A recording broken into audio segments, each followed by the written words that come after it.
But when you measure it flat, it contradicts that. I'm spitting flat facts and that. And I know you don't like that. Google Maps is flat, it presents elevation profiles like that. I'm a spitting flat earth king. Sentence has a ring, doing my own thing. If earth was a big roast chicken, factually finger licking chicken, we just got the measurements missing. I'm spitting eggs and begs, begging the question lesson. I've said it before, time after time. I'm the spitting flat earth king of rhyme. Welcome to Flat Earth Debate, Uncut and After Show. I'm your host Nathan Oakley, and if you are new to this channel, or you've not done so already, then be sure to subscribe. Hit the bell notification icon and join button if you'd like to become a Nathan Oakley 1980 channel member and keep up to date with the Flat Earth Debate. If you would like to support the channel, there is a super chat that runs alongside each of these shows while they premiere. There's also a coffee, Patreon, crypto and thanks button in the info box below the video. Speaking of patrons, I'm going to do a quick shout out to all of you who do support me on Patreon. So a massive shout of thanks and appreciation to Pablo de la Cruz, Smith Tools and Purchase, Level Plain Poem, Vitali Z, Colton James, Survive the Spin, Thomas van der Zander, Measured Flat, Tiers Morgan, Mitch Kennedy, Rod, The Names Barely, JMails24, Unimento, Iron 26, Retro Bill, John Kays, Patrick Gunnels, Hairy Blade, Mobile Mac 777, Rob W, Del West Watson, Unbelievable Productions, Blue Ridge Ranger, Abraham Mohammed, Skeptic 936, Texas Mike, Chow Yun Cat, and Dank. So another massive thank you to all of you for supporting me on Patreon. With that, though, I'll hand across to whoever is in Discord and Google so you can enjoy their dulcet tones while I set up for today's live show.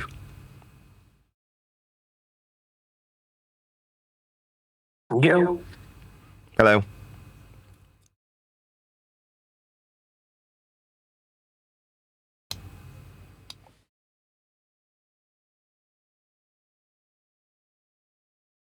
How long we got? 15 minutes. Jolly good. I'm a bit too loud. Anybody in Discord today? I just have a look once I've leveled me up. I'm a bit too loud. I'd forgotten to turn me down after doing the book yesterday. Yes. Forthright, D Walks, Liner, and Steve.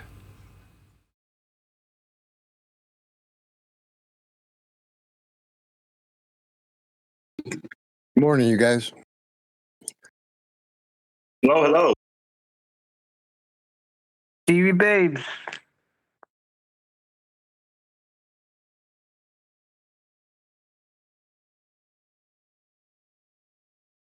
Check.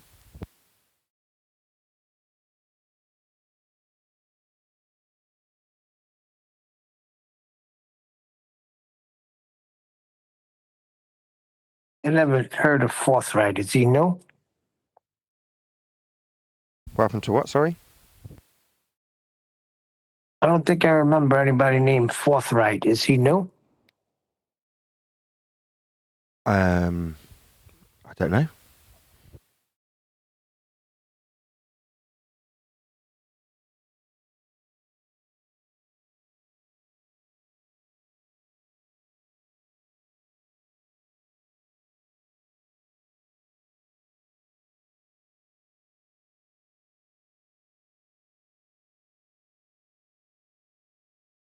What are you asking?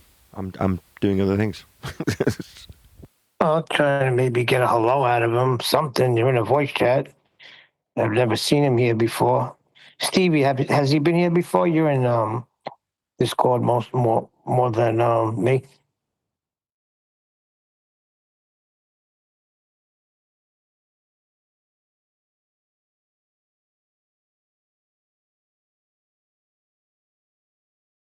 I can't do a very good Steve impersonation. I'm sorry, Neil. Okay, wonderful.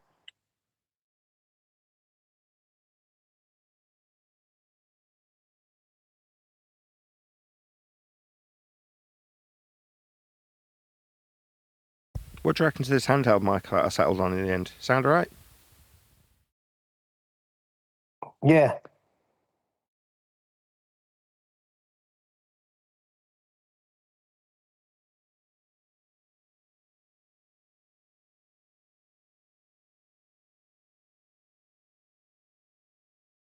picked it because I can walk around with it and leave the line wide open and then rely on the switch on the mic itself to mute me. And then obviously once it gets to a certain level of silence, which is complete on the mic itself, it's disconnected the circuit. But it means that the gate kicks in and keeps me from interfering with anything and causing any feedback. But I've got much better microphones than this one. This one's not the best sounding mic. I mean, it's alright, there's nothing wrong with it. It's just, like I say, the switch on it is silent.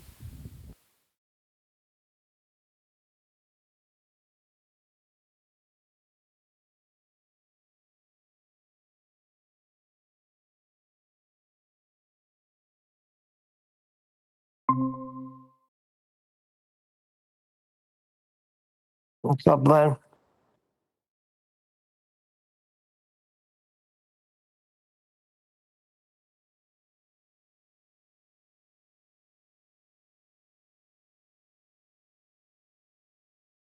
Did you just say something, Neil?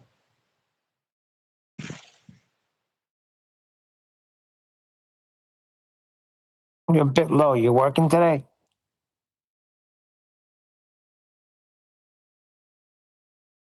Every bloody day. That's good.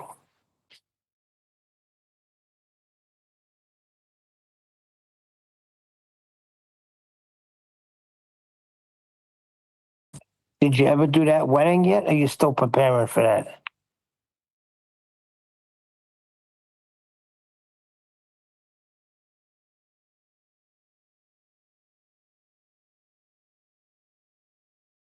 Yeah, still prepping for that. They've got us doing an extra day a week for the run up to that wedding. 3 days a week on this job.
Right, I'll be back momentarily.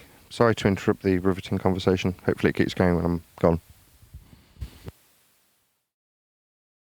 Yeah, we're warming up.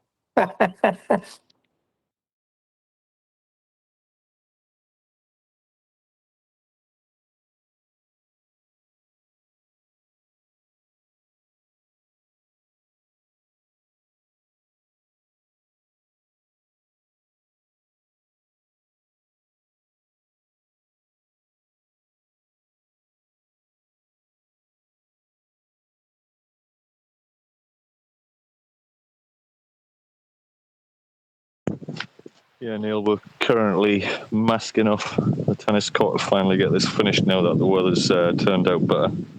I'll give you a quick look. Sounds like it's going to be a nice wedding.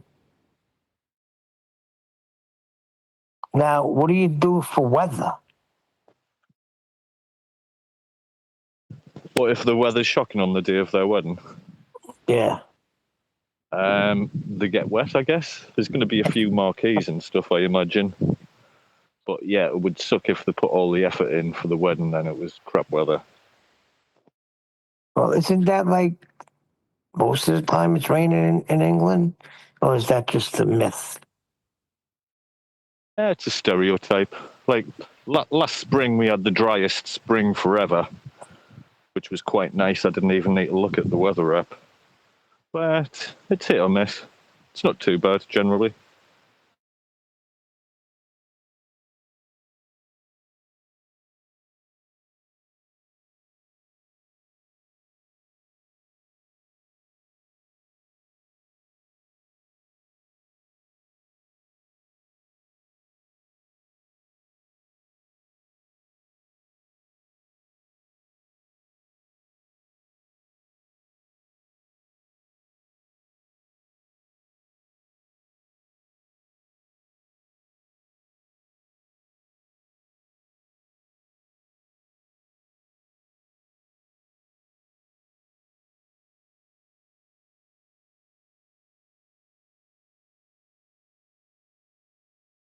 Discord. So, anything going on?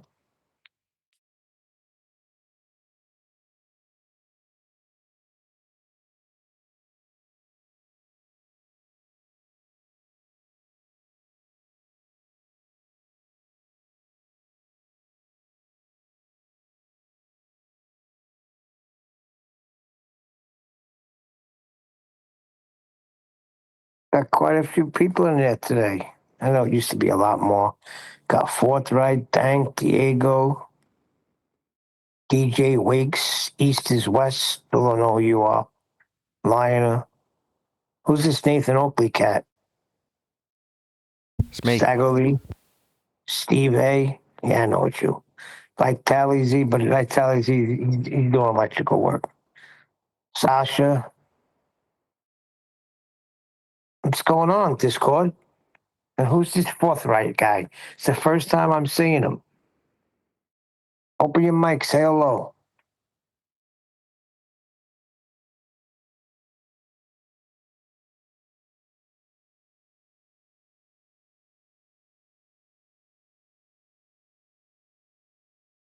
Or don't.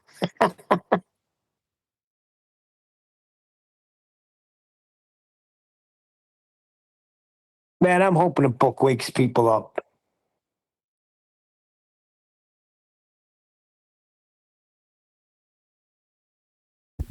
I just hope it brings in a revenue stream. I mean, I really hope it sells. That's not going to be the problem. It's going to sell. Got people waiting on it. You know, you're talking about the sale reaching other than the people that know about the show. I get it. And that goes by how it's, you know, how you, what's the word I'm looking for? Promote. Yeah, how you promote it. And you're on the right track. See if anybody gets back in touch with you. But once it's finished and it's ready to be out there, like you say, online, however you're going to do it, then people are going to want to, you know, speak with you. And that gets the ball rolling.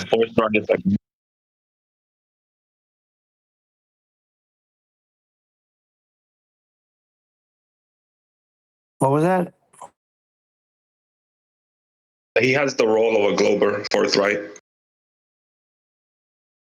Oh, I see. I got somebody sitting in the wings, listening in. It's all right. It's a global. We don't bite. We're happy hippos. We do see you in the end bog cubicle. That was funny when you were doing that with Alpha. Yeah, he's in there, last cubicle, peeking his head out, testing the waters. See how he's going to deal with this earth being measured flat.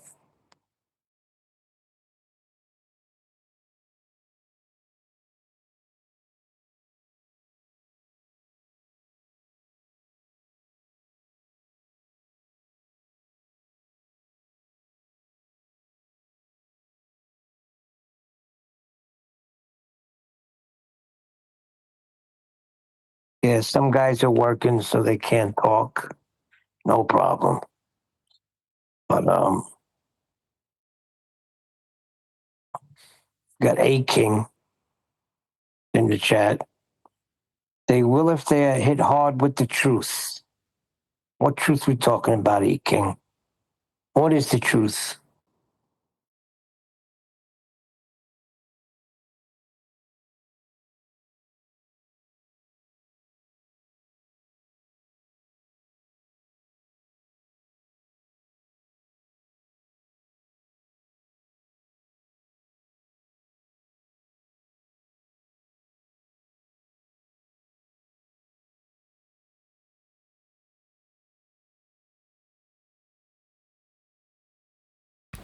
Surprisingly full panel today in Discord.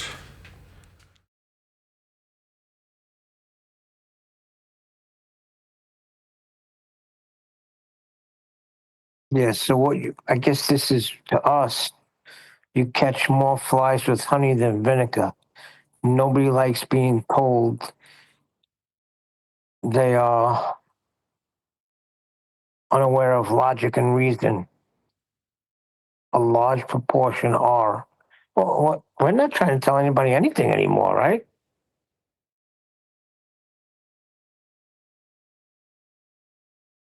We're just telling you what it is, and you take it from there. If you want a logic and reason on measurements, have fun. Well, they're just in the wrong place. This isn't a philosophy channel. What's that? This isn't the place for that, right? This isn't a philosophy channel. Correct. When we talk about measurements of Earth, that's mathematics. That's not philosophy. What, do you want to reason with me? Inch. What do you mean? That doesn't make any sense. Inch is a measurement. Oh, right. What you're saying? It doesn't have the application of logic and reason. No, that's the thing with measurements. You're in a category error when you think that there's an opportunity to go through your debate in logic and reason. Like, people, I don't think they get it. I've said it a few times. The title of the show is now Namesake. There is a perception of a debate, and because there's a societal perception of a debate, I can and will keep the namesake attached to the subject matter of Earth and its geometry. Yeah, but I get it. You do say it quite often. So what? It's a namesake. And when they come and they hear us say that it was never a debate, what are they not hearing? Is there a problem somewhere with the cognition? I don't know. I mean, for a long time they've said, oh, you guys in your echo chamber with your open door and your ability to join. Well, yeah, okay. You've told us that we're in an echo chamber. Okay, let's start agreeing with them on things that are mundane. Yeah, fine. Yeah, we're in an echo chamber, talking about the measurements and how flat they are to a general public audience on a daily basis. You don't have to hear to listen to it. Go away. What, you're going to stay anyway and demand that I listen to you tell me about how in fear you are of losing your heliocentric one world religion worldview? I don't want to hear it anymore. I don't mind even hearing that to a certain extent if it's from the lips of a pleasant person. But it never is it?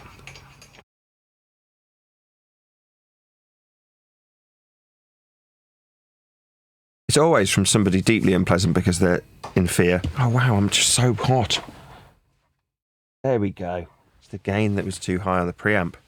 There's me meddling with the fine tuning of the of the desk, like squeezing a couple of dB down, and it's not made the slightest difference. Why am I still hitting the limiter? Oh, that sounded absolutely god awful. I'm in no doubt. Hey-ho. No, I'm not quite hot enough. Smidge more gain. There we go. There we go. Much more healthy. Oh, this is a pretty good one. It says you catch more flies with honey than vinegar. Nobody likes being told. I read that before, but somebody wrote, a bee does not waste its time trying to convince a fly that honey is better than shit. Yeah, I like that.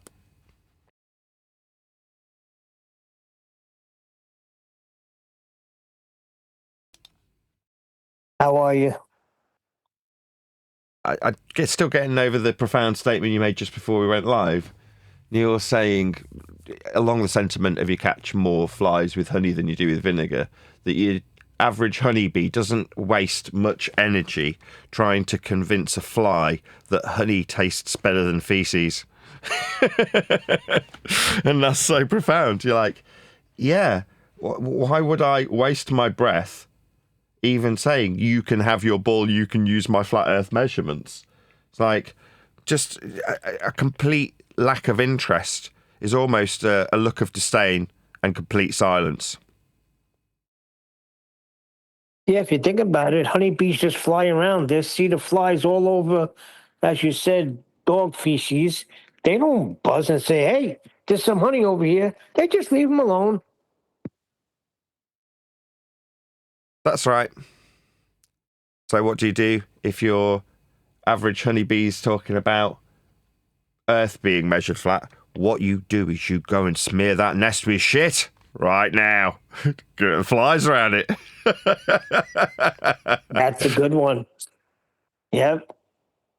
What's the metaphorical proverbial feces that's been smeared on the beautiful nest with the delicious honeycomb inside?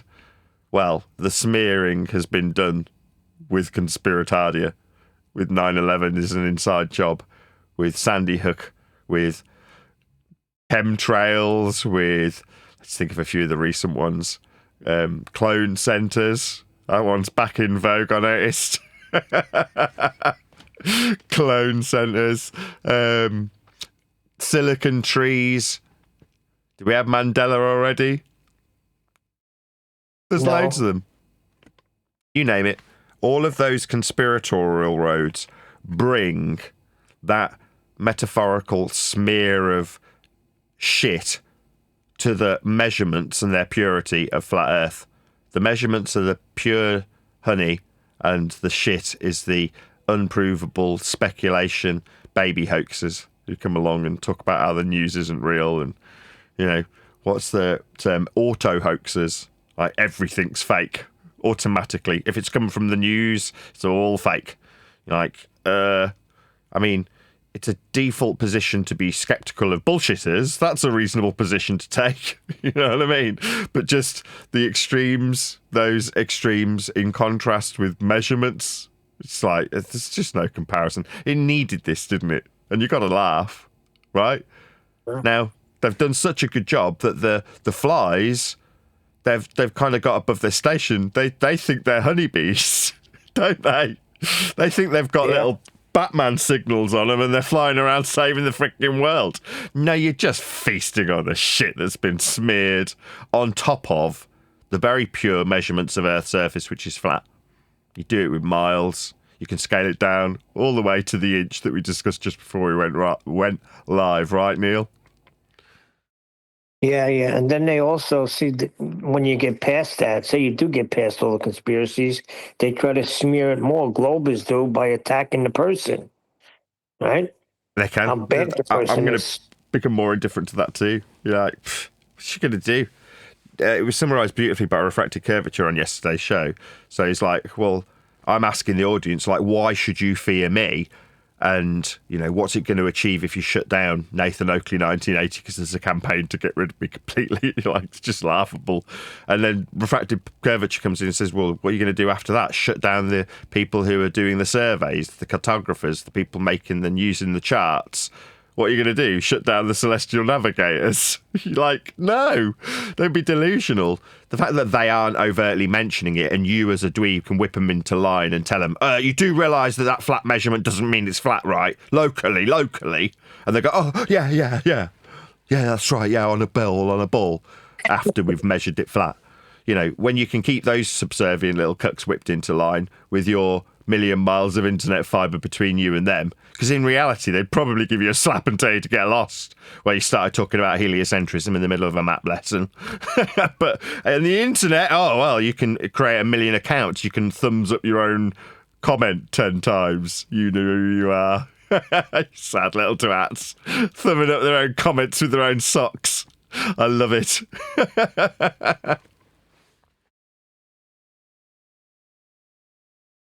Sad. But they're flies. That's all they are, flies. And what are they? A little bit annoying.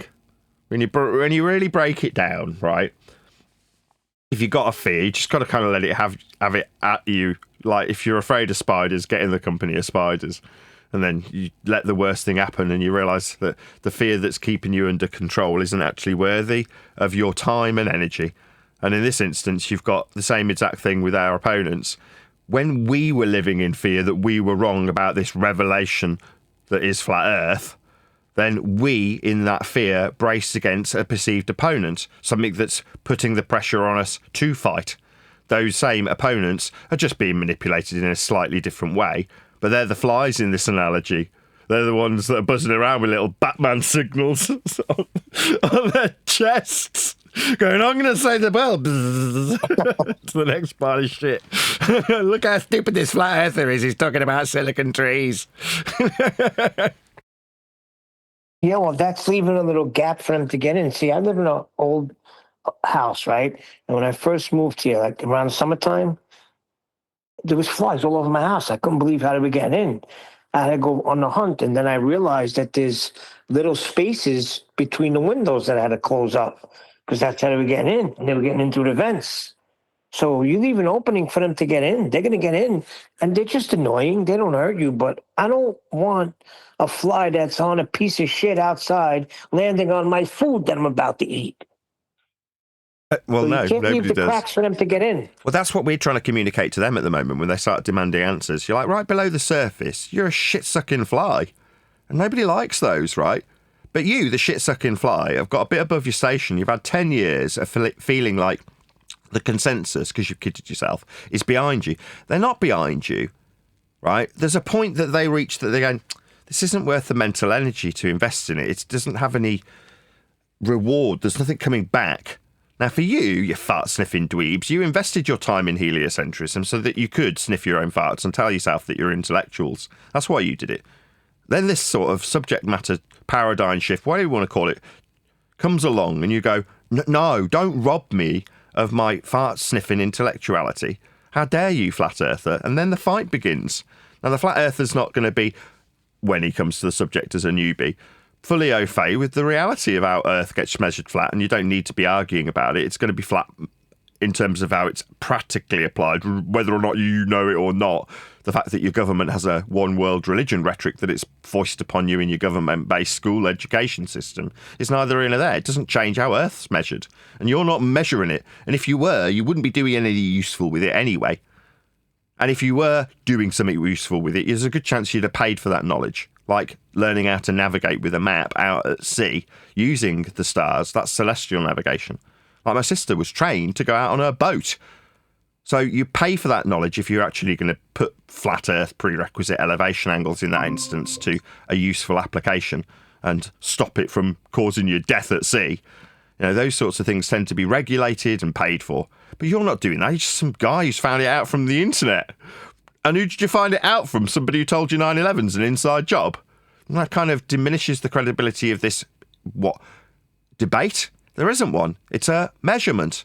It doesn't need your defence. It never needed a defence council. And now we've got a whole community around it saying that the world needs to find out. It's like they know anyway. They're, if using it practically, paying to understand the principles of horizontality, perpendicularity, parallel planes, references, measurements of angles, utilisation of the sun, all of these things in a time structure that's been developed into, after its flat Earth prerequisite measurements, a system that's been exploited as a religious belief.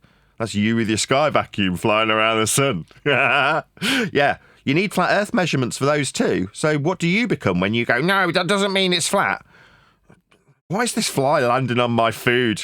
I'm going to need to seal these windows up tighter. Well, I haven't done that, right? I open my windows. Now, I'm in a triple glazed, sealed, soundproofed room, right? I've spent tens of thousands making this room silent. It's taken me years since I moved in to be in a position where every single side of this room is triple glazed, covered in acoustic treatment, and hermetically removed from the chance of a fly flying in. I don't want a sound wave getting in, let alone a fly. So from that perspective, I can suggest that this is a very well sealed room, but I still like to open my windows daily, right? Yeah, I've got a dehumidifier. But my point is that likewise on the show, there's a door flung open. I still open the show in the same way. If you want to discuss the nature of Earth, maybe I'll change the intro slightly. If you're pleasant. Now, if you're a cunt, just go fuck yourselves. Don't hang around us anymore. I'm done tolerating you cunts. You crawl around on shit and then decide to bring it here. Now, you can metaphorically describe your emotional state or mental baggage as that shit, but don't bring it round here. I'm sick of having it projected onto me. Tired of it. Now, I am a subject matter expert in the regards to how flat Earth gets measured. That's flat Earth as a subject. Doesn't mean I'm an expert celestial navigator. It doesn't mean I'm a cartographer or a map maker. Doesn't mean I own a boat like my sister did or paid for celestial navigation training. I'd say I was just as well versed in it as she is after discussing it, having put a long, tucked away memory of going out on boats to one side after a death.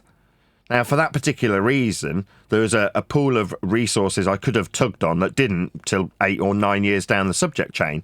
But ultimately speaking, as a subject matter expert, I don't feel I need to throw my pearls to swine. Now, you can come into the bar. I've got a bar. This is it. It's running live right now, and the door's open. Anybody can join. But I may add the caveat. You need to be pleasant. You know, if you're going to be mean, why should I have to deal with that? I shouldn't. Neither should anybody. In fact, there's laws against it. I talked about them yesterday. The antisocial behavioural laws. Now, if you're like, we don't have those here, and you're like, oh, right, where do you think the pipeline begins for these draconian methods of keeping you under control? Well, in many instances, in a civilised society, there's reasons, whys and wherefores for certain behavioural practices that they do try to manipulate into you, beyond the useful nature of knowing how flat to measure the land and how to chart it. You don't have to look far into history to realise why, if that's the only thing you're interested in. But we'll discuss it. You know, no worries. It's not the be-all and end-all of the subject matter when we talk about flat Earth measurements. Well, why did they lie? You're like, as long as you're not asking with an air of disdain, we can put our speculation in. Now we can have a bit of fun with it. You know, there's nothing wrong with being a conspirator. We've all got it. Let's not deny the roads that brought us to the subject. And perhaps it took us longer to realise the obvious and awful truth for you that it's just measured flat. Because that means it isn't actually that serious, because nothing has to change for you to recognise the reality of the world you're in. It is flat. That's how it's been charted, measured, flown across, sailed upon. So don't worry about it. You're not doing any of those things. And if you were, you'd be in more cognitive pain than you are currently. But your world, the one that you do actually in literal terms experience, won't change. The world you were building up in your mind, now you can say that paradigm changes, but that wasn't the real world. The real world's the one you go out and step on. Now, in that short, limited time that we all have stepping our way around the world, you don't generally, when you're out and about shopping, expect to have some moody, spotty, adenoidal, bad-breathed, sandal-wearing, fart-sniffing, adenoidal twat start demanding answers of you just because you happen to be wearing your shirt with your expertise wearing proud and loud on that shirt. Oh, right, you work at the electrical store. Wow, fridges actually don't work in the way they say they do. How do you explain Freon? You're like, I'm out buying my Sunday lunch. You know, don't get me wrong. I get that I'm wearing something that says I work in an electrical retail that sells refrigerators. And generally speaking, I love my job selling refrigerators. Unlikely. But, you know, there's people up the road that I know work in a refrigerator sale shop. Literally, it's the closest retail outlet to me. And they all look perfectly happy while they're working around, moving around their washing machines and fridges all day long. So that man, if you went up to him in a pleasant demeanour and said, what do you think the best fridge is? Why do they use Freon? In a generally pleasing, upward inflection, investigatory, whimsical even tone, they're going to go, well, it's because that's how they exchange the heat to keep the thing cold. It's a chemical process. Or whatever they explain to you, because they're then more willing because you're not a cunt. But there are people out there that are just cunts, and they want to demand our time, report us to the police, suggest we should have our kids taken away from us, tell us that we need to prove gravity by jumping off buildings, saying we should have our balls removed. Those sorts of things have been societally acceptable up until now. It's like, well, what makes society? Well, how society behaves. Well, I'm a part of society. I pay my taxes. I'm, in the most part, a pretty normal guy. That's why I find myself, and have done for 10 years, bracing against flat earthers. This isn't like this is a new theme for Nathan Oakley 1980 channel. Go back through all my videos. Go watch the all forests on a flat earth bullshit. I'm the only one on the round table that's disagreeing with their bollocks. Going, what the hell? What standards are these? I'm the only one doing that. Because I'm generally quite a normal guy. Now, don't get me wrong, I don't jab myself or my kids up. I wasn't going to buy any of the COVID bollocks. There are certain limitations to being a normie. And there's 50% of you out there that go, yeah, I'm probably about the same sort of standard as you. But there are people on the other end of the stream that came here through conspiracy that absolutely want to give me a severe roasting if I'm not answering their questions and alleviating their pain, bringing them back in line with a more authoritarian consensus rhetoric that I just don't accept, because I understand after a lot of research how flat earth gets measured. That doesn't mean that I would have to tolerate you getting annoyed with me in a societal sense. I can just tell you to go away, and on the third attempt I can just break your nose. Justifiably, because I've asked you to go away, and you've become threatening. Are you trying to run away from me? I've told you, get lost. Oh, you're just scared of me. Okay, well, I'll break your nose then. No worries. Wait a second. Those mountains, they have the shape of dragons. Are you going to deny that at one time these were dragons? Isn't that the... what's the Disney cartoon with The Rock in it? It's like Maui or something like that. Have you seen that? He steals the heart of the ocean from an island, and then the island turns into a dragon, essentially. It's a fire-breathing woman that's naked, but, it's fiery dragon. What do you want? And then he gives back the heart, and it turns into a mountain. It turns... The monster physically turns into a life-breathing island. So Right. It's in the shape of a woman lying down. You're like, okay. Yeah, but Nathan, you have to discuss these conspiracies because they lie about everything. Yeah, but like we just did, right? Because do you notice how Neil just brought up a conspiracy and I gave my 2 pennyworth on it immediately and cross-referenced it with Maui from Disney? Now, do I believe that makes the ground I'm standing on a naked... No, I'm not. Delusional. Or an idiot, to put it more succinctly. But I discussed it because Neil didn't spit feathers at me and demand that I'm an idiot or a puppy or a closet homosexual, or my balls should be removed, or I should jump off buildings, or my kids should be taken away, or the police should be sent round. Yeah? So he got a discussion out of me. That's how it works. That's normal. I'm just trying to educate the dweebs. I'm trying to take pity on them and explain them how to behave socially. I imagine that these people were the most insufferable idiots when it came to going out on the pull. Do you know what going out on the pull is, Neil? When you go out and look for women?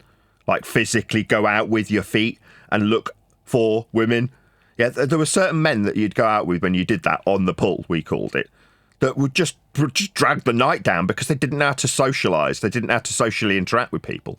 Now, when those people build up a mask, a veneer, a persona, they learn how to communicate socially when they've got certain restraints taken away, like the restraint of knowing that you might get your fucking nose broken if you cheek somebody who's bigger than you, and they've asked you to bugger off politely a couple of times. Yeah? Those sorts of restraints, once removed, can unleash the ability to actually socialise, for some people, with other men. Yeah? But those same people, they find it very difficult to interact with the other sex when they're trying to find a partner, for example, right? That's being on the pull. Well, those are the low-value males that have had the need to go out and build up those masks and personas so that they can socialise and temporarily feel normal. But that's the only way they've been educated and trained in socialising now, to become that adenoidal, fart-sniffing, annoying dweeb that nobody likes. Not only that, they're boring. Like the conspiratards, when they talk about a mountain being a woman, I mean, I don't buy it, but that's much more interesting, isn't it, Neil? You got to admit that on the two sides, which is more of an interesting or fulfilling option if you lay them both out? On the one side, the snot-nosed, adenoidal dweebs who have invested heavily in some boring, useless, incapable of monetization, valueless shite that's only derivative, gives us the time structures and calendars, and suggests that we're flying around a star called the sun at thousands of miles an hour in orbital motion. Yeah? Or people who talk about standing on the naked body of a woman that's a mountain. which sounds more appealing. Now, don't get me wrong, both are nonsense, but one comes with, actually, orbital motion works in the derivation of the ecliptic plane combined with the equatorial plane. You just only ever mention the Oh, shut up! Do you know how boring you are? Here's a perfect example, Nathan. You're explaining how you can come in, but come in right. And you got this person in chat, never seen him before, right? RI89 UK. UK. The world is round like your dome, mate. So that's how you come in? One of you ever heard us claim a dome, number one? And how you coming in? You're coming in wrong already. You have a microphone collection, enough said. So they can't attack anything else but the person. You haven't. I'd love the insults. I mean, I was before you said that. I'm like, is this an insult? He's saying like your dome, and you're like, okay. I mean, this is a person that doesn't necessarily appreciate how the sky's been measured through a tool that has an arc to it, right? And there are the ilk of flat earther who will try and describe that protractor like it's the dome of the heavens. I mean, the sky's flat. The ground's parallel, and you can only functionally measure it in the way we do if that principle is unequivocally adhered to. Now, there's no getting away from that. That's the end of the information structure, I'm afraid, because I just start losing my audience, and they'll start falling asleep. I've watched my wife do it while we've been editing the book. I've got a story about that in a picture. But this guy, you're like, is he insulting us? Is like your dome? Now, the only bit in that I take slight objection to is your dome. I haven't got a dome. Right, this is nonsense. This isn't my subject. I haven't created the measurement system for the parallel sky and ground with the latitude system, for example. That's not mine, right? So it's not my dome.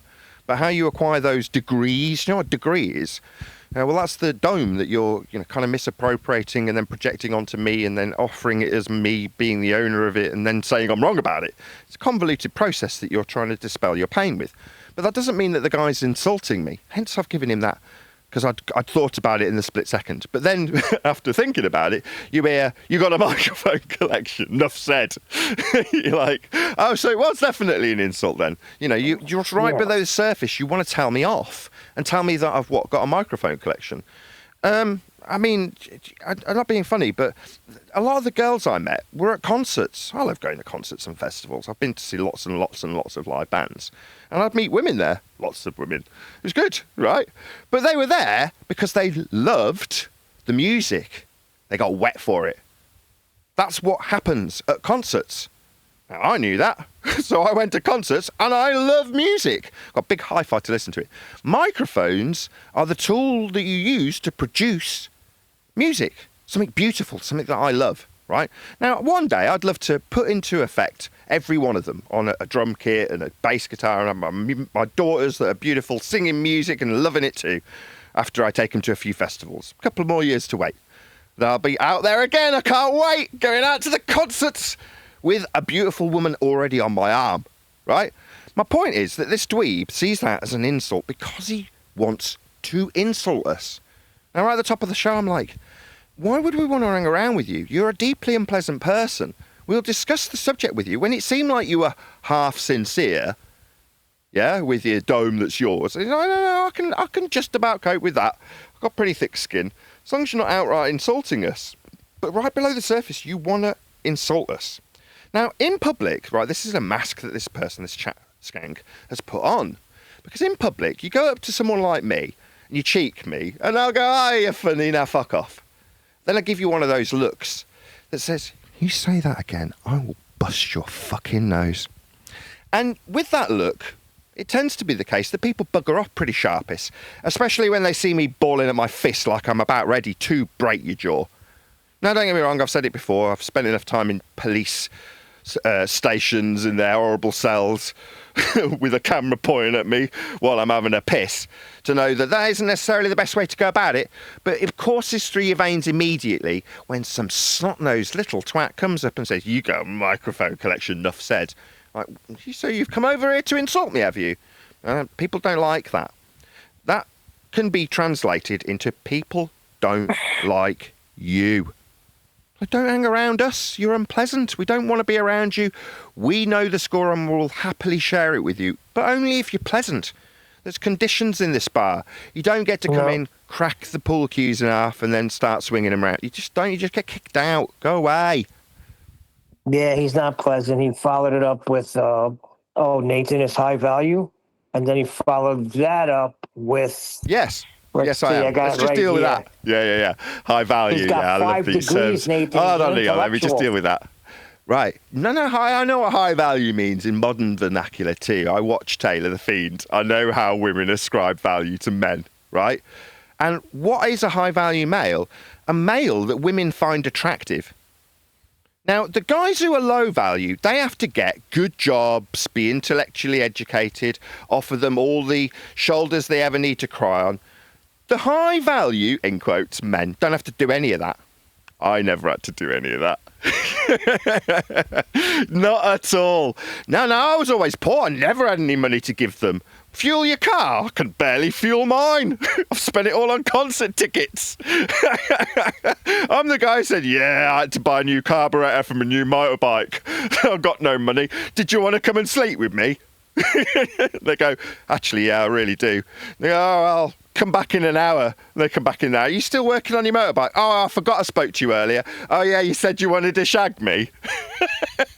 That's the life of a high-value male. That's the life I got to experience. So I got to pick whichever woman I thought was the best.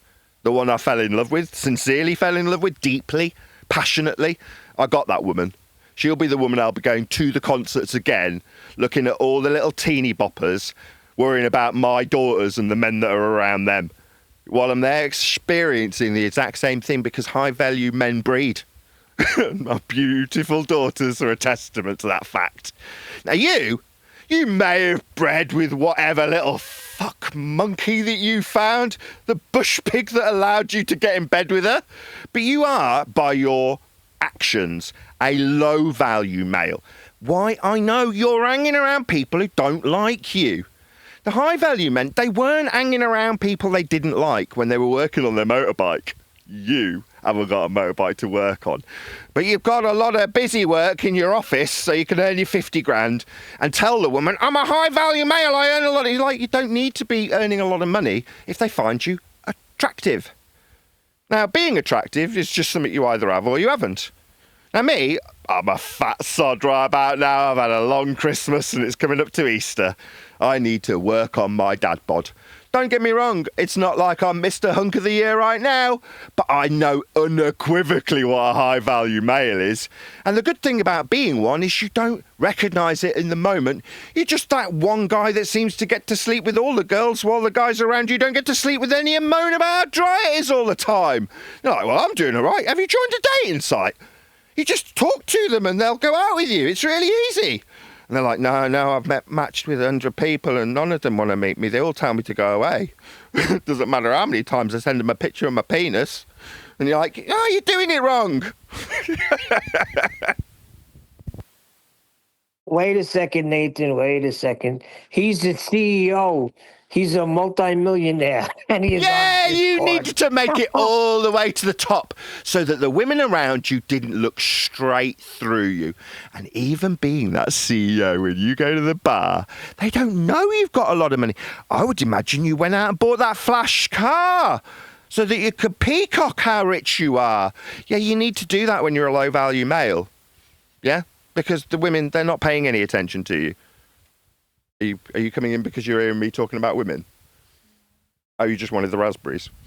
My wife's just walked in while I'm on a rant about being a low-value male. Yeah, mate, you had to become rich to peacock, to have the money to say to women, yeah, I can give you all the money that you want to justify how unfuckable you find me. So no Batman today. Today, rich guy. Today, I am Bruce Wayne. Oh, that one. Oh.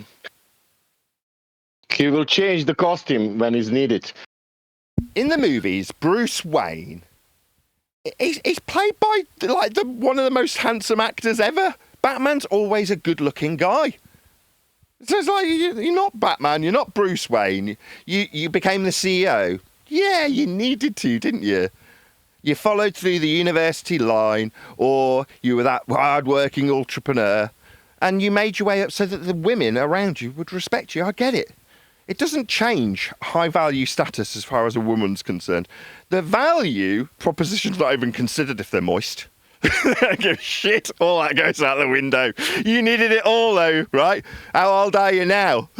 Who gives a shit? Meanwhile, the debating high-value status and low-value status.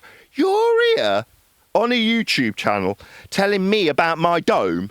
So have you got any friends? Why are you on YouTube channels telling people that they've got a dome?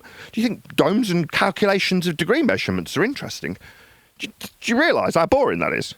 So you want to talk about elevation angle measurements and the degrees we measure the sky through, the protractor that we measure the ground with? It's just boring. You brought this up from my chat. Boring. That's you. But I'm a CEO. Oh yeah, I bet the women love that. Yeah? Did you get a nice flash car? Did you paint it in a bright colour?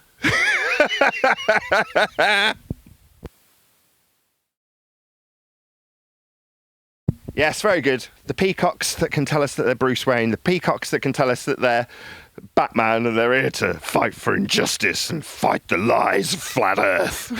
Oh, no. No, he says he has 0 friends by design.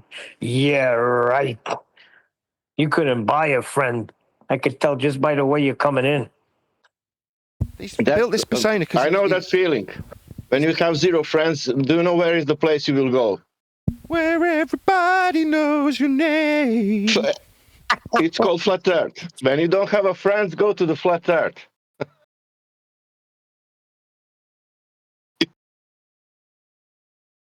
Depends which flat earth you're talking about. Flat earth, it's anthropomorphization to suggest that, what, a mile? Is that going to be your friend? Can you cuddle a mile? About an inch. Can you give that a little stroke? You can walk a mile. That's not a friend. You could also walk the green mile. It could be better. Doesn't speak. You walk, experience, and nobody answering to you. And you. Here we are again, old friend. It's you and me, the long walk.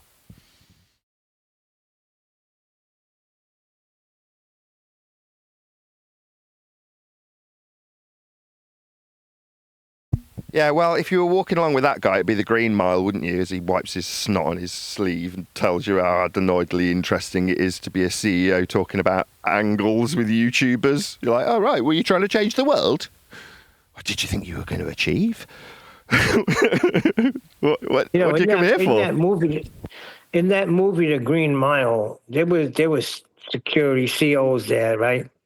They like to keep the place calm because people were going to their death. They didn't want nothing to trigger them, you know? But there was one adenoidal prick that had to step on the freaking guy's mouse. And he was so evil that he just wanted to see somebody get electrocuted. But there's a procedure that you go through, and you have to put water on the sponge and put it on their head, you know, because it attracts the electricity. And he electrocuted a guy without putting water on his head. That's how vicious and evil he was. That's what these adenoidal dweebs are. And then he wound up in a mental institution at the end. So, listen, this is the road you're heading on. We've seen one guy lose it and give his channel to somebody else. Now we're waiting for the next domino to drop. Yes, lest we forget the story of Conspiracy Cats and his utilisation of the diffraction limit in the form of perspective. I'll give you a flat earth for that. End quote. Yeah. then it all went downhill from there. He handed over his channel to another guy who was poisoned with the same exact medicine on the exact same channel. By literally broadcasting under the same little numbers of ones and zeros, just under a different name. So yeah, I mean, what are you going to do? You got to be careful. You're on your way to the nut house. Just don't bring us down with you, man. We're too busy going to rock concerts and working on our bikes. Yeah, and that guy was secretly into porn when nobody was watching. He was reading his little books, and they busted him. Right? So these guys get their little secret closet things that they do, but they want to project the stuff on us. They want to wait for you to collapse. I can't wait till Nathan loses everything. That's the last I heard from him. Now, you got to be a piece of crap because Nathan has a family. He's got 2 beautiful daughters. So why would you want that? Because Nathan says Earth is measured flat and you think it's a globe. So therefore, I will not stop and I can't wait till he loses everything. What kind of animal is that? It don't matter. I mean, speaking of being in relationships, high value, low value men, when I met my wife, right, I was at a peak in financial reward. I was driving a really nice car. I was just at a peak, right? And when I turned up, I was in my hand-cut suit and my Italian shoes that were handmade and all this shit. Got my Rolex on, looked the business. And she obviously looked me up and down, and she was reasonably affluent. She's got the same car we've still got 25 years later. That was new at the time, so she looked like she was doing all right. She didn't need me to look after her, right? And we're having the date, and I'm explaining to her, look, don't be deceived by all this, right? I'm very much a rags to riches kind of guy, so there'll be points on a curve of life where I am poor, right?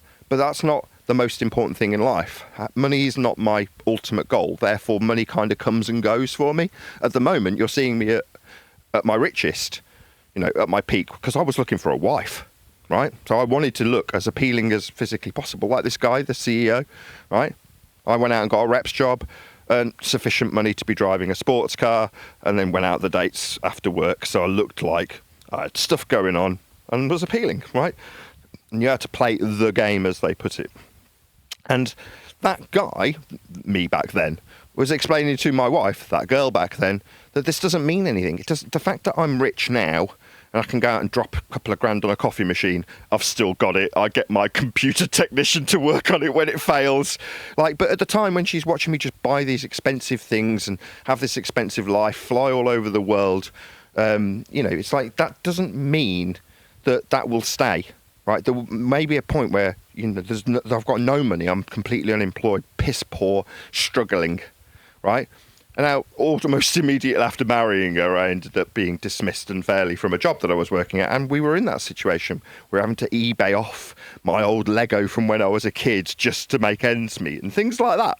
You know, sell your old toys that were, like, you definitely didn't want to get rid of. My pirate ship, I remember it fondly, right? But it came true very quickly after getting married. My point being that lifestyle, that riches and rags lifestyle that they're trying to put onto me when they say, I'm going to have your channel shut down. You're like, you think that's going to scare me? And it's like, no. When you've experienced a lull, then you kind of don't care. You're not, it's about, back to the spiders example. If you're exposed to something, you stop fearing it. I never live or operate in a mindset that says, I must do this or I won't make the bills next week. Now, don't get me wrong, I can look at numbers and go, I haven't got enough. I can know what a minus symbol looks like on a bank balance. And I go, shit, I better do a bit more work, right? Reactively, like flogging microphones is a perfect example. But, you know, I'm not rich as a consequence of that. It's not like I'm back at that status where I can go out and buy diamond wedding rings and, you know, Rolexes. I will maybe never ever be in that position ever again, renting Lambos and Ferraris. But happiness, how you experience the moment, what's going on in that very second. You know, me dripping with jewellery and diamonds and pearls wouldn't have mattered in that moment if it wasn't fun being around my wife when I was meeting her and dating her, right? Were we enjoying each other's company? What's happening right this second? Same goes for now, right? I'm doing my show. I am so pleased that I'm doing this. I'm holding a cool mic that doesn't make any noise when I turn it off and on again. Notice I keep bringing the mic examples in as it's been insulted. So I delightfully talk into a mic I've selected after buying 500 of the things as the best one for my physical properties and operational use, so that I can talk to you on a show that I'm broadcasting to an audience. I'm walking around because my back hurts a little bit. I've been ill over the weekend. And I'm at home with my kids. They're in the next room. I can hear them running around, the little sods. I mean, the beautiful little angels. And that is a wonderful, wonderful place to be. I am so privileged, and I recognise it. I'm also pretty close to the lowest end of that curve that I've been, right? I'm not unemployed, but I was thinking about it yesterday. I was outside going, if it does get worse, if the book sells nothing, I will have to go and talk to the council and sign on because I'm really poor, right? And it is a genuine concern when you know that you're hitting overdrafts and such like. But it doesn't mean that that day wasn't spent with the kids, enjoying life, making a show and doing this right now. Something I absolutely love. I get to my point. When it comes to the people who oppose us in years gone by, because there is no opposition, measurements don't need a defence. I don't need to defend them anymore, which makes me feel a lot more at ease. I don't have to do anything. So why are you talking to me about it? I can always defer to, I'm sorry, I'm not responsible for celestial navigation or mapping or charting or flying or sailing. These aren't my areas of expertise. Flat Earth, the subject thereof very specifically, I'm absolutely one of the leading subject matter experts currently in existence. Now, you may not like that, but that is just a fact. I could talk about that all day, but only with pleasant people, not people in fear. I'm sick of the people in fear. Go away, come be scared somewhere else. Or find a different subject where you can find friends to be happy with. Like we are now, me and Neil, chatting away happily with you, the audience. Most of which are incredibly supportive, like really supportive, to the point where they give me money supportive. So like, life is what you make it. And the people who are unpleasant, this guy in the chat has spurred me off in this regard today, aren't. It's like, well, if you're not being pleasant to us because you want to express and project your fear onto us, you're just telling me that you're in fear. It's not a good mindset. You know, don't worry about it. It's just measured flat. You can still have your ball. It's based on those measurements. They're not like mutually exclusive of one another. They're a mutually inclusive proposition. You need the flat Earth measurements. We can coexist. Now you bugger off with the other snot-nosed guys in the corner of the bar. I'm talking to this blonde.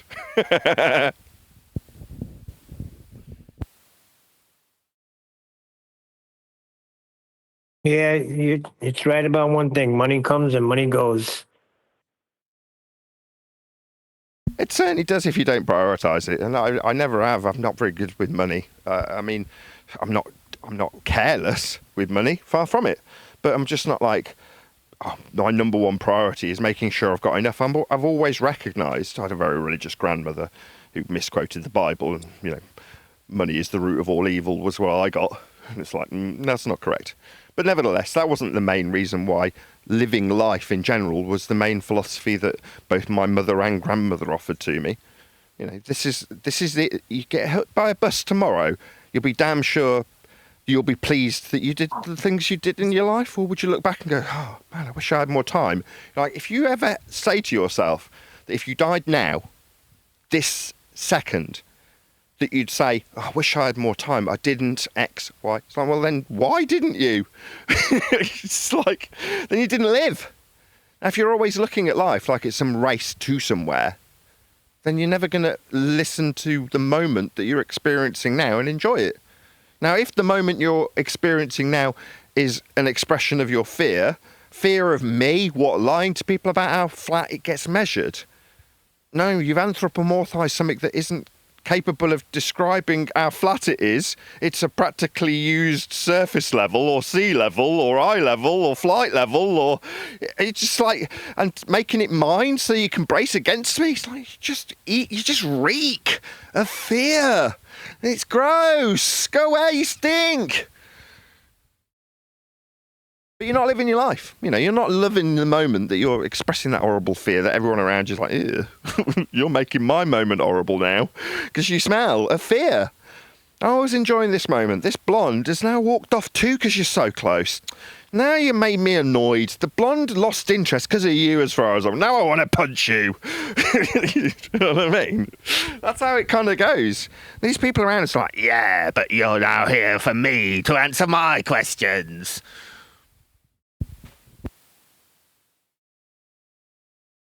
The thing is, they have no questions. They just have accusations.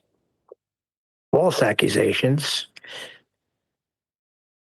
Well, that's the next thing, isn't it? It's like, we're going to have to start gathering information.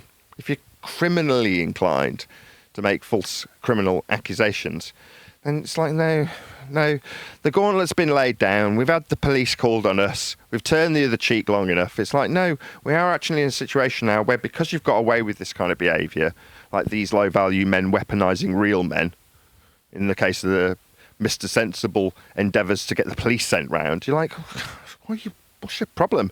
Man measures earth flat, you need the police to get involved. Seriously? You're in that much fear? Yes, is the answer. You're in so much fear, you need to get other men to try and alleviate your fear for you. You're like, okay, so that's the standard you guys want to live by. Nobody's gone, oh, you poor sod. Well, no. So now we just need names so we can report you to the police for your literal criminal endeavours. Not the he measures earth flat, therefore I'm scared of him endeavours. No, you're literally harassing people. You're behaving antisocially.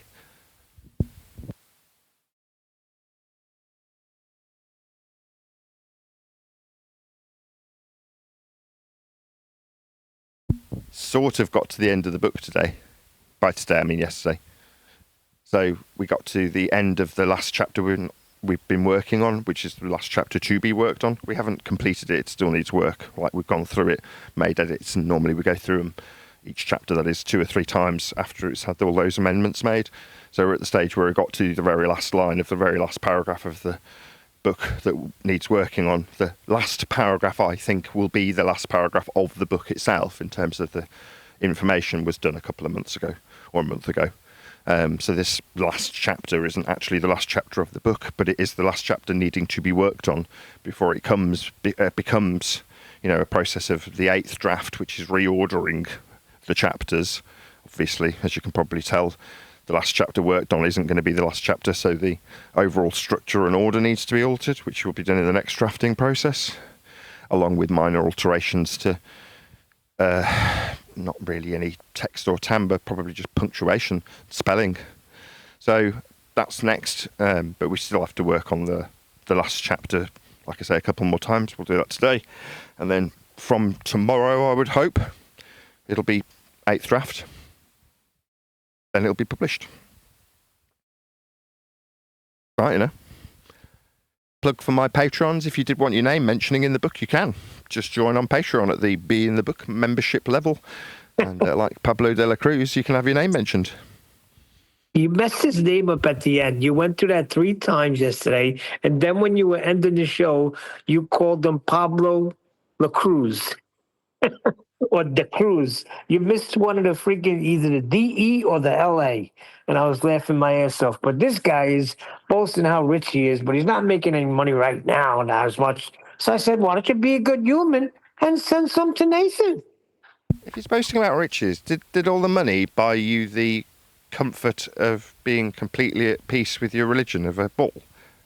I mean, that's said in an obvious sarcastic tone, because here you are telling us what's what. If you were at peace with your ball, you wouldn't need to be here.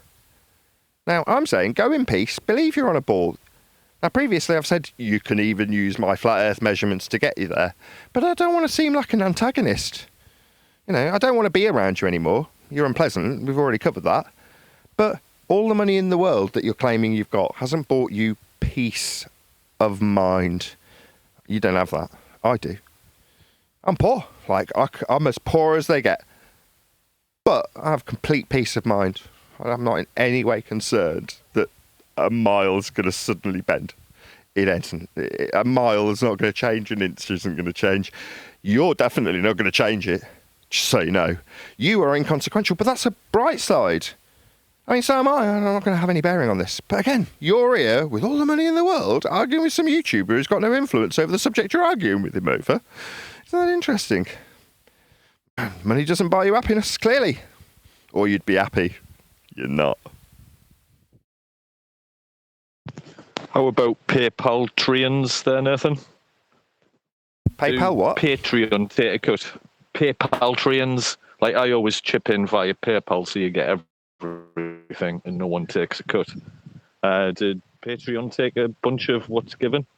No, they don't. They don't take a horrendous amount. They would if I was offering services. So if you offer 2 or more services that have something given, yeah, the shout out on the book could count as one, right? But on any individual tier, I'd have to charge VAT if I was actually giving them anything, right? So that's why all the tiers, with the exception of this one, is you get nothing. All right. So there's no VAT charged. Now, I think there's a small admin fee that they take. It isn't very bad. It's not like YouTube taking 30% of the super chats. But again, the fact that I'm in a position to have the ability, censored or otherwise, to reach any audience of any substance, even with lots of work, you know, on what is considered to be the equivalent of television in modern times, I'm glad I'm where I am at. I realise YouTube want to make as much money as possible. Alphabet Group make an absolute shit ton.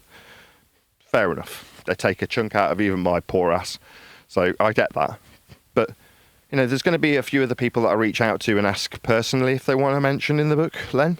So if, for instance, the participants on the Discord wanted one, they'd have to join as a member. You just have to join me as a patron. But if the people in the G Plus panel wanted to mention in the book, just get in touch and say, can I have a mention in the book? I'd like to go in the list with the patrons. Well, absolutely. Because it's as valuable. You know, you on the panel now, I know you give me money and that's how you came in with this, but from a slightly different angle, you straddle both of these categories. Len, specifically. Not you, Neil, you tight git. But Len, you would be in that boat where I'd be like, you're on the panel. You offer so much of your time that as a panel member becomes worthy of getting a mention. Like, you deserve to be acknowledged in the book. And I was going to do this anyway, but I might as well do it on the public show now. So I've said it pretty much already. But if you're in the G Plus panel, which is Master B basically, and you did want to mention, you can go in the list with the patrons. It's not going to be the Patreon list, but it's a list of acknowledgements. You know, people who want to be acknowledged for their support in getting to the point where I can succinctly demolish someone's heliocentric belief by simply pointing out that it requires Earth be measured flat for it to even exist. Well, getting to that stage required support, and the G Plus panel has been instrumental in that. It's as ongoing as the show has been.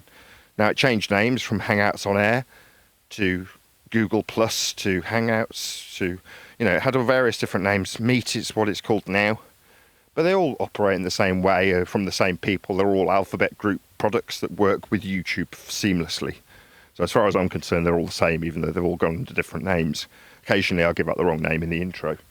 My point being that if you're on that panel, anybody who's been on any of those panels, and you want to be named in the book, and say, actually, I want to be in the acknowledgements. You know, if Arwin got in touch and went, I'll get acknowledged. Well, yeah. Done. I'd put his name in. That sounds... Well, the only reason I really brought it up is the tiers you've got on Patreon. I'd chip in a bit more than that, and I didn't want any of it to be taken off you, but I'll just continue to do what I do. Yeah, Patreon's really important to me. As much as they do take a small fee, it's like an income stream because it comes monthly. So, like Pablo, he just dumped an entire year's worth of memberships in one go. So it probably cost him $300 or something, or more than that. I think it was $350 for an entire year's membership at the buy me or be in the book level, right? Now, you don't have to do that. I mean, there's people who will join, get, you know, 30 quid into Patreon, get named in the book because they got in before Easter. But then on the First Amendment, like when I make alterations, someone says, oh, you're missing a comma on page 27. You know that. You've spelt this word wrong on page 50. I'm like, oh, bloody hell. Then it'll have a revision, at which point I'll just update the Patreon list. You know, if the acknowledgements can also get changed as well, right? But for someone like Pablo, he's just dropped a year's worth on there. Now, that means that for the next 12 months, they will trickle out that payment each month to me. You see what I mean? So it's like a pay slip, not a pay slip, like a paycheck each month. So Patreon is, it comes to me on the 5th, and I'm like counting the days. When do I get? Because I see it as getting paid. Like, when do I get paid this month? So there's like I get two. I get one from YouTube and one from Patreon. So I get 2 paydays. And you know, like most people, they're like, "Oh, come on, when will payday get here?" I'm like that with Patreon. So from that point of view, I tried to explain that in the video in the car I did the other day. When someone, I think it might have been Pablo himself that asked if it was. I'll drop an acknowledgement, Pablo, in the comments. But you know, I was kind of talking to him when he had asked me, "What about having a payment amount that I just get my name mentioned and give you money?" It's like, well, if you did that, it's like, so it's just for how much money then? It's just $1 amount for, you know, a financial exchange. You give me money, your name goes in book.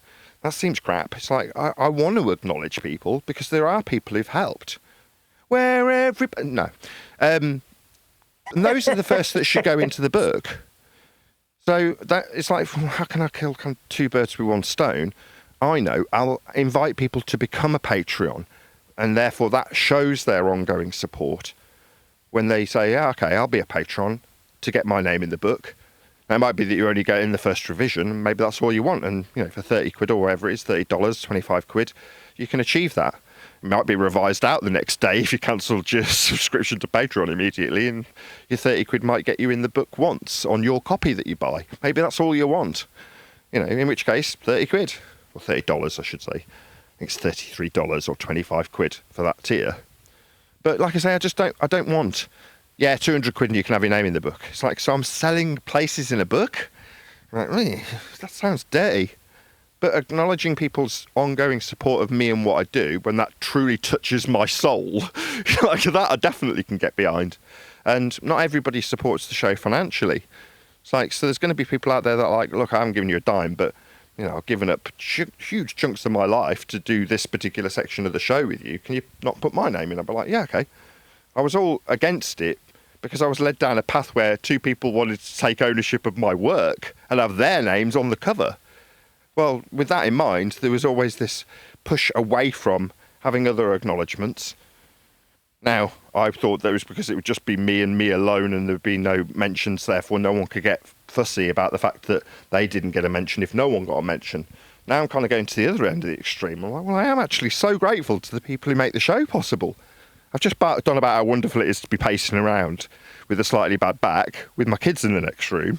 And it is true. But there's only one reason I'm doing that. That's because people on Patreon, people who do bung me money regularly, like yourself, Len, and, you know, keep the gears of flat earth debate turning for as long as they have. I hope there's another 10 years of doing exactly the same thing. And in terms of building up the reputation of the show, normally you spend the first year being a newbie, you spend the second year just being some name that everybody's relatively familiar with. By year 5, you're moderately respected. Year 7, you're seen as a bit of an expert. By year 10, you're a guru and actually respected as being the person who you'd go to for information that's valued for its experience. You know, 10 years experience is nothing to sniff at. So you get to 12 years and you go, I want to do this indefinitely. I could happily die in this chair knowing that I'd had a life fulfilled if I'd done 25, 30, 40 years of flat earth debate. I'm some old doddlery man. Well, welcome to Flat Earth Debate 5973. But that's not even that far off. That's probably in the next 10 years. It'd be like Flat Earth Debate number 14,274.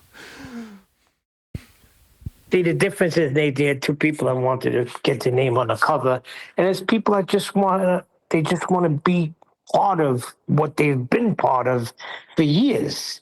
So there's a big difference in the, in their mindset. So I get it.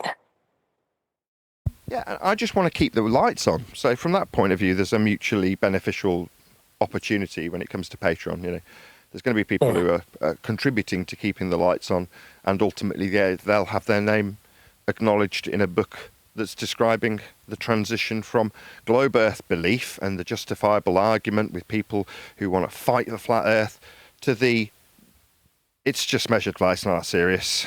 It was always being measured flat anyway, nothing really needs to change. And yes, I still will acknowledge the people who are in the background screaming, but if everybody had that attitude, the whole world would change. Yeah, mentally, everyone would have a paradigm change. But your ground outside would still have been measured flat, and the maps were still flat, the compasses are still flat, the angles you measure from surface level are still flat, sea level was still measured flat, sea level's still the reference for all the altitudes everywhere, the elevation profiles are still flat, the surface level's still parallel with the eye level, the flight level's still parallel with the sea level. You don't need to change anything. It's all good. Just get on with your day, knowing that, yeah, your government didn't give you the truth when they told you were flying around the sun. That old, dusty Roman Catholic rhetoric was a mathematisation to try and explain some of the anomalies, formerly known as retrograde motion, to be known as something better. If you decide now you've realised that isn't true, to come up with a better mathematisation of the movements of those lights.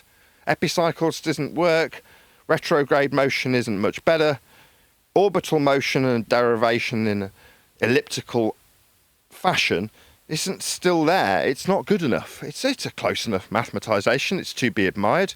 Oh, what's that? You thought that meant you were on the ball, flying around the sun? No, it's just maths. But those maths fundamentally work outside of the box of the measurements that they're using to produce them. The calculations violate the base angles measured to give you all of the degrees of the lights. You know that, right? You can't be on a ball. If you were, you wouldn't have the angles that you produce the ball with. It's a contradiction in terms. It's a violation of the law of non-contradiction. It's a paradox, if you will. The heliocentric world that you believe in, that's not me telling you don't believe in it. You believe in whatever you like. But fundamentally, to achieve those calculations in violation of their initial measurements of a flat Earth surface level, you're going to need the flat Earth surface level to be measured, and it always was measured that way. That means that once you understand and appreciate that, your day can be gotten on with. You can realise that, you know, you need to get further up the ladder if the women aren't going to see you as invisible in the bar next week.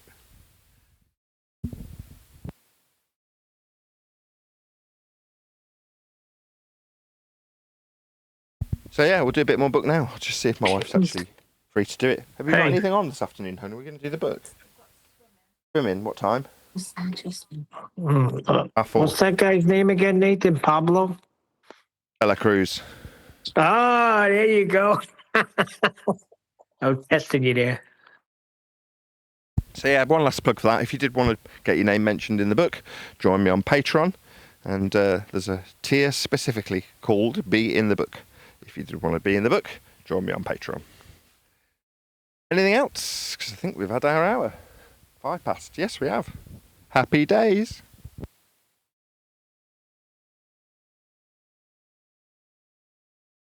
No.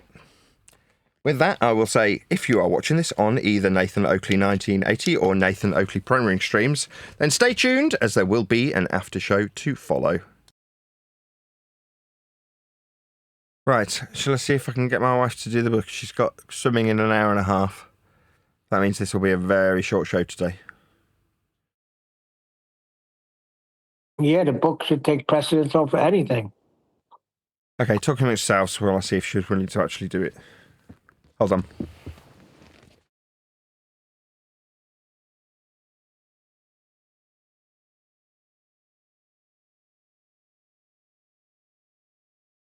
Yes, we will. So I'll round out. There's a whole raft of you in Discord. Did anybody want to talk about anything as my wife's setting up? I'll keep this after show going for a very limited amount of time in case it kicks off while she's setting up the laptop to do the editing. I think people just come in to listen to you, Nathan.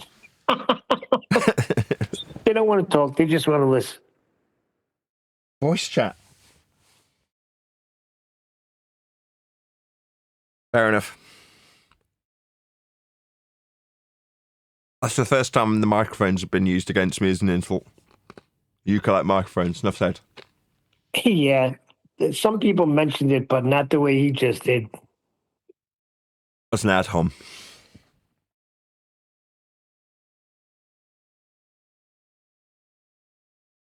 I mean, I've got a load of microphones, having sold them for a year. I've made profit from them.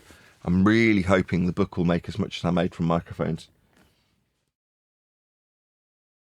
Like a small profit each month, as in money that I can actually use for things.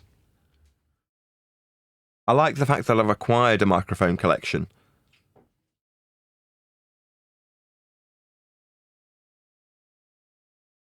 I think you're underselling the book. I think it's going to shock you. I don't know. I want to keep my expectations low.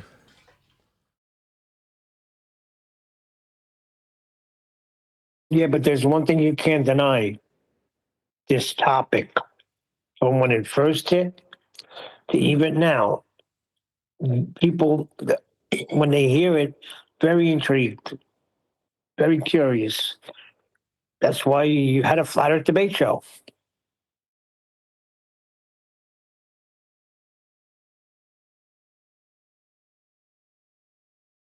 Come again? I'm slightly distracted now. Say that again. I was saying that the topic itself is very intriguing. And people are curious. So, I mean, that's why you started a flat earth debate show, right? Yeah. So people are intrigued by it.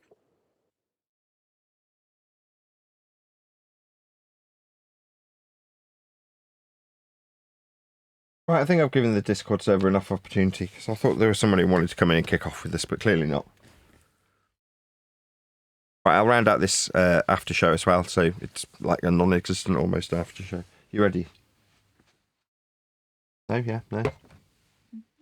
You are? Okay. Right, with that, I'm going to say another... Let's just line up these mute buttons. Another huge, massive, enormous thank you to both Discord and G+ panels for making today's very limited after show possible. And of course, a massive thank you to all of you for liking, commenting, sharing, subscribing, joining as a Nathan Oakley 1980 channel member, hit me up on Patreon, getting your name put in the book, all that kind of good stuff. I've been Nathan Oakley, and I will see you all in the next video. But when you measure it flat, it contradicts that. I'm spitting flat facts and that. And I know you don't like that. Google Maps is flat, it presents elevation profiles like that. I'm a spitting flat earth king. Sentence has a ring, doing my own thing. If earth was a big roast chicken, factually finger licking chicken, we just got the measurements missing. I'm spitting eggs and begs, begging the question lesson. I've said it before, time after time. I'm the spitting flat earth king of rhyme.